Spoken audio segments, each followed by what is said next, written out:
तो बुद्धीचा सागर आहे, तो बुद्धीचा सागर आहे, शब्द त्याची स्थावर आहे, स्थावर प्रॉपर्टी साहेब, तो बुद्धीचा सागर आहे, शब्द त्याची स्थावर आहे, स्वभावात प्रत्येकाविषयी आपुलकी आणि आदर आहे.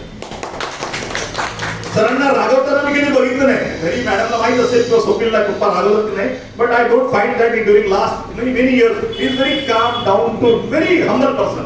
कधीच मला म्हणजे मोठ्यानं ओरडताना सुद्धा मी बघितलेलं नाही. Therefore he is very gentleman.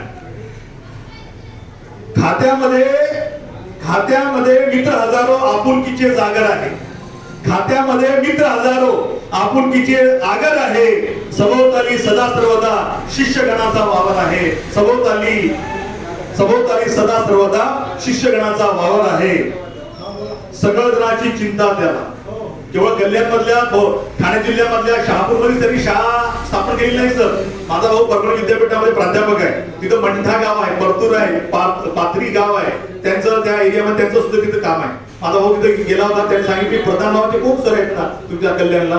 म्हटलं आपले सर आहेत ते, म्हणजे आपले आहेत का? प्रधान म्हटल्यानंतर we are always getting confuse की ह्या ब्राह्मण आहेत त्या बौद्ध आहेत त्या कळत नाही है ना. परंतु नंतर कळलं की मी त्याला सांगितलं म्हणजे सरांचा केवळ वावर ठाणे जिल्ह्यापुरता नाही. म्हणून कवी काय म्हणतो, सगळ्या जणांची चिंता त्याला नव्या युगाचा मास्तर आहे, नव्या युगाचा मास्तर आहे, स्तुती नव्हे ही वास्तव रचना, ग्रीष्मा सादर आहे, ग्रीष्मा सादर.